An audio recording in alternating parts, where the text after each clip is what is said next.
हम सभी लालची राजा मिदास की कहानी जानते हैं। उसके पास सोने की कमी नहीं थी, लेकिन सोना जितना बढ़ता वह और अधिक सोना चाहता। उसने सोने को खजाने में जमा कर लिया करता था और हर रोज उसे गिना करता था।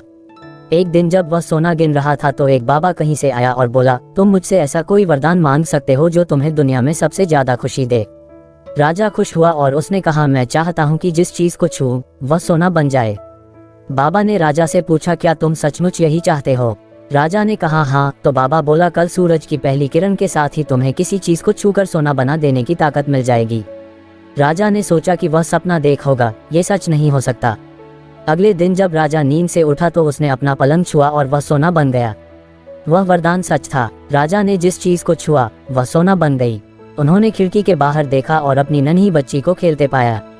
उसने अपनी बिटिया को यह अजूबा दिखाना चाहा और सोचा कि वह खुश होगी, लेकिन बगीचे में जाने से पहले उसने एक किताब पढ़ने की सोची। उसने जैसे ही उसे छुआ वह सोने की बन गई। वह किताब को पढ़ न सका। फिर वह नाश्ता करने बैठा। जैसे ही उसने फलों और पानी के गिलास को छुआ वे भी सोने के बन गए। उसकी भूख बढ़ने लगी और वह खुद से बोला, मैं सोने को खा और पी नहीं सकता। ठीक उसी समय उसकी बेटी दौड़ती हुई वहां आई और उसने उसे बाहों में भर लिया। वह सोने की मूर्ति बन गई। अब राजा के चेहरे से खुशी गायब हो गई। राजा सर पकड़कर रोने लगा। वह वरदान देने वाली बाबा फिर आया और उसने राजा से पूछा कि क्या वह हर चीज को सोना बना देने की अपनी ताकत से खुश है। राजा ने बताया कि वह दुनिया के सबसे दुखी इंसान है। राजा ने उसे सारी बात बताई।